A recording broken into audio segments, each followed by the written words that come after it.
Hello dear students, welcome to my YouTube channel account with Moinuddin. तो आज के इस वीडियो में डिस्कस करने वाले हैं इंग्लिश का पेपर पैटर्न जो महाराष्ट्र बोर्ड में पूछा जाएगा।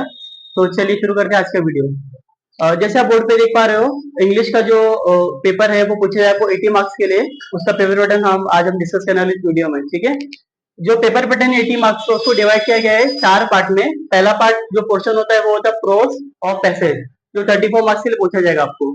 उसके बाद है पोएम एप्रिसिएशन जो 14 मार्क्स से पूछा जाएगा आपको। इसके बाद होता है राइटिंग स्किल 16 मार्क्स का एंड नॉवल होता है 16 मार्क्स का, ठीक है। सो बेसिकली प्रोस और पैसेज में भी बाइफरकेशन है आगे। पहले आपको सीन पैसेज पूछा जाएगा, वो होगा 12 मार्क्स का। उसके बाद वो ग्रामर रहेगा 4 मार्क्स का। अनसीन पैसेज होगा आपको 12 मार्क्स का। अनसीन पैसेज का मतलब होता है जो टेक्स्ट बुक से रिलेटेड नहीं होता है, वो आउट ऑफ सिलेबस दिया जाता है आपको। उसके बाद होता है समरी राइटिंग 3 मार्क्स का एंड होता है माइंड मैपिंग 3 मार्क्स का, ठीक है। सो बेसिकली इशू क्या होता है, जो हम महाराष्ट्र बोर्ड के स्टूडेंट्स पढ़ते हैं वो 10th तक जो है वो वर्नाकुलर मीडियम या सेमी इंग्लिश मीडियम से पढ़ते हैं। जो इंग्लिश मीडियम के होते हैं, उर्दू मीडियम के होते हैं, मराठी मीडियम के होते हैं, ठीक है। तो उन लोगों को मोस्टली इंग्लिश पेपर सॉल्व करने में थोड़ी डिफिकल्टी आती है। क्यों? क्योंकि वो 10th तक जो है उर्दू मीडियम से पढ़े होते हैं। तो जो इंग्लिश मीडियम से पढ़ता है वो थोड़ा इजीली क्रैक कर लेते हैं पेपर, बट जो उर्दू मीडियम से पढ़ते हैं, मराठी मीडियम से पढ़ते हैं, उनको डिफिकल्टी आती है, ठीक है। तो आज इस वीडियो में हम थोड़े की पॉइंट डिस्कस करने वाले हैं, जिससे सारे बच्चों को थोड़ी आसानी होगी, ठीक है। एग्जांपल के तौर पे जो ये सीन पैसेज है, जैसे मैंने आपसे कहा, वो आपको पूछा जाएगा 12 मार्क्स का, ठीक है। आपको पैसेज दिया जाएगा, आपको पैसेज 1 से 2 से 3 बार रीड करना है, उसको समझने का ट्राई करना ज्यादा से ज्यादा, ठीक है।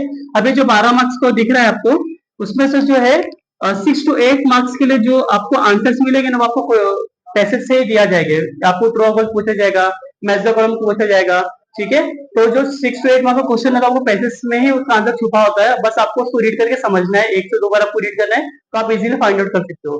इसके अलावा आपको 2 मार्क्स का पर्सनल रेस्पॉन्स क्वेश्चन पूछा जाता है, वो आपको खुद से ही लिखना होता है। उसपे भी आपको, अगर आप 4 to 5 लाइन्स लिखते हो तो आपको 1 से 1.5 मार्क्स इजीली मिल जाते हैं, ठीक है। उसके बाद आपको 2 मार्क्स का ग्रामर पूछा जाता है, ठीक है। उसके बाद आता है आपको ग्रामर। ग्रामर में आपको 4 मार्क्स का पूछा जाता है। बेसिक सा ग्रामर पूछा जाएगा आपको, जो आप 10 तक पढ़ते आ रहे हो, जैसे कि tenses, model auxiliary, direct indirect speech, active voice, passive voice, ठीक है। ये सारे जो बेसिक टॉपिक्स आप प्रैक्टिस कर सकते हो, वो आपको पूछे जाएंगे 4 मार्क्स के लिए। इसके अलावा आपको पूछा जाएगा अनसीन पैसेज। अनसीन पैसेज जो है वो आपको आउट ऑफ सिलेबस पूछा जाएगा, ठीक है।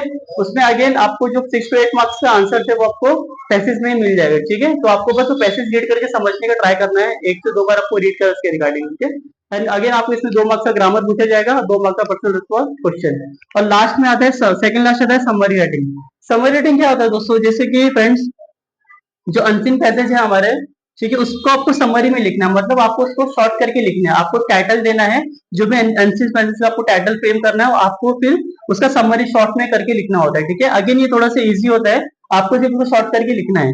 उसके बाद आता है माइंड मैपिंग। माइंड मैपिंग में आपको टॉपिक दे दिया जाएगा, जिसको आपको इलेबोरेट करके लिखना है, ठीक है। वो भी आपको पता है 3 मार्क्स है, ठीक है। तो बेसिकली जो सीन पैसेज है, उसमें हमें ट्राई करना है कि हमें कम से कम 6 to 7 मार्क्स आ जाए।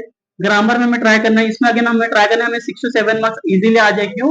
क्योंकि जो पैसेज है तो उसमें उसके आंसर छुपे होते हैं, आपको उसको पढ़ के समझना होता है, ठीक है। फिर आता है समरी राइटिंग। अगेन आपको सिर्फ शॉर्ट करके लिखना होता है, तो वो भी आपको इजीली स्कोर रहेगा। आप इजीली इसमें से कम 2 मार्क्स स्कोर कर सकते हो। और आता है माइंड मैपिंग, ठीक है। उसके बाद आता है पोएम और एप्रिसिएशन में। जो पोएम एप्रिसिएशन होता है उसका वेटेज होता है 14 मार्क्स का। जो एक आपको सीन पोएम दिया जाएगा उसका वेटेज होगा 10 मार्क्स का, ठीक है। और एक होता है एप्रिसिएशन, वो होता है आपका 4 मार्क्स का।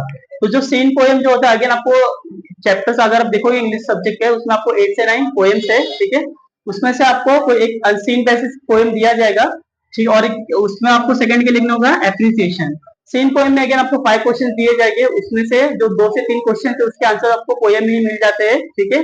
2 मार्क का पर्सनल रेस्पॉन्स क्वेश्चन होता है, और 2 मार्क का आता है आपको कि आप एक पोएम ड्राफ्ट कीजिए उस पोएम के ऊपर, ठीक है, ओन वर्ड्स में, ठीक है।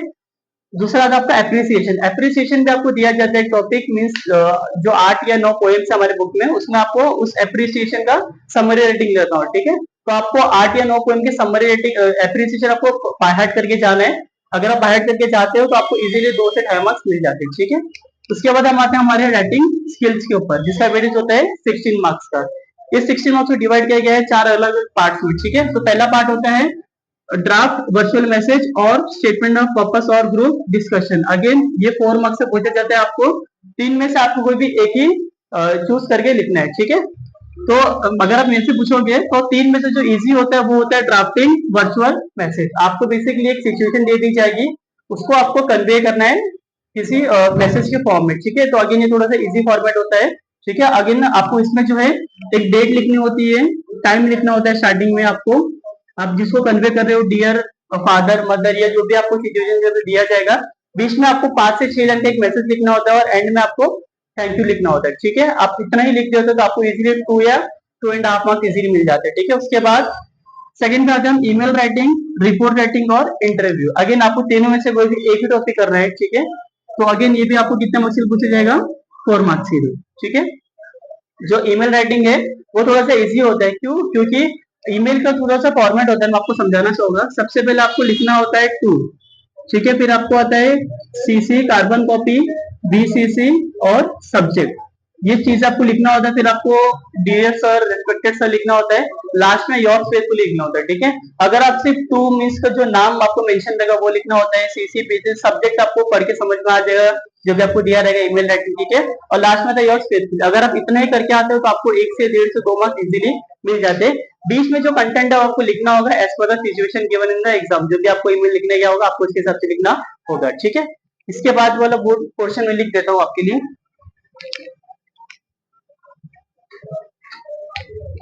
सी में अगेन आपको 3 ऑप्शन देंगे, एक होगा स्पीच राइटिंग,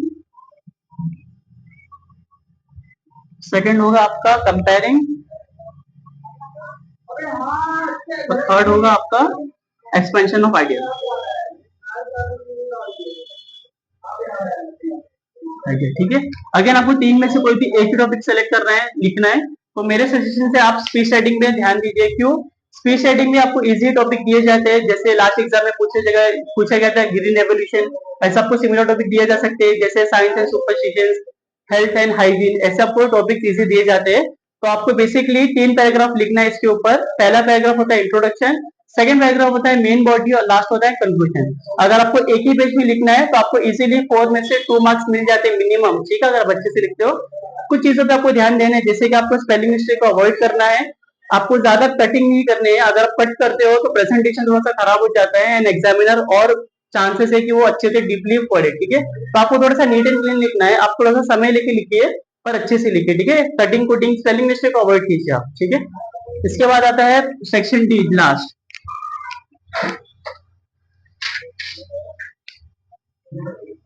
अगेन इसमें आपको 3 ऑप्शन रहेंगे, एक होगा रिव्यू और ब्लॉग राइटिंग